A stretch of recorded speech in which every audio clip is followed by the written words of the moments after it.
नमस्कार शेतकरी मित्रांनो. कालच स्वतःच्या शेतातली सोयाबीन मळणी केली आणि एकरी 12 क्विंटलपर्यंत उत्पादन मिळालं.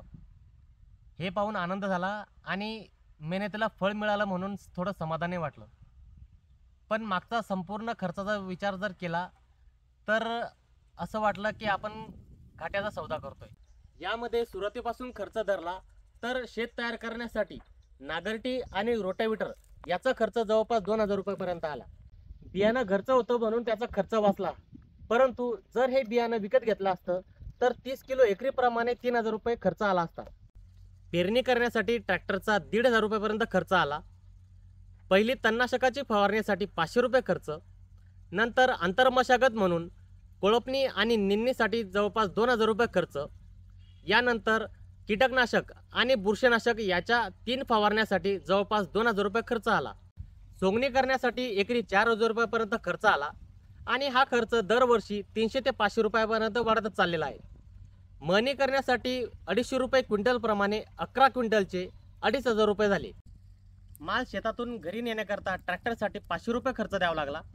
ट्रॅक्टरमध्ये माल भरण्यासाठी आणि उतरवण्यासाठी 25 रुपये कट्ट्याप्रमाणे 500 रुपये तो खर्च झाला, परंतु हे काम घरच्या माणसांनी केल्यामुळं तो पैसे वाचले.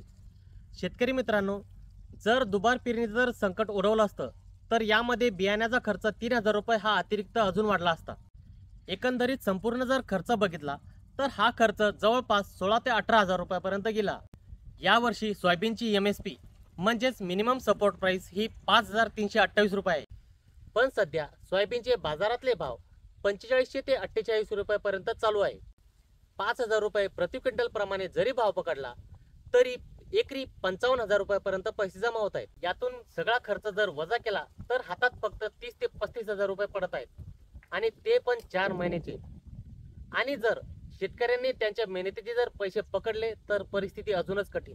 या सगळ्या प्रोसेसमध्ये प्रत्येकाने त्याचे भाव ठरवलेले आहेत आणि हे भाव दरवर्षी वाढतच चाललेले आहेत.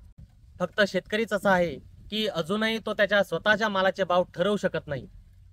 यात शेतकरी सोडला तर सगळे श्रीमंत होत चाललेले आहे. खरंच विचार करण्यासारखी गोष्ट आहे मित्रांनो.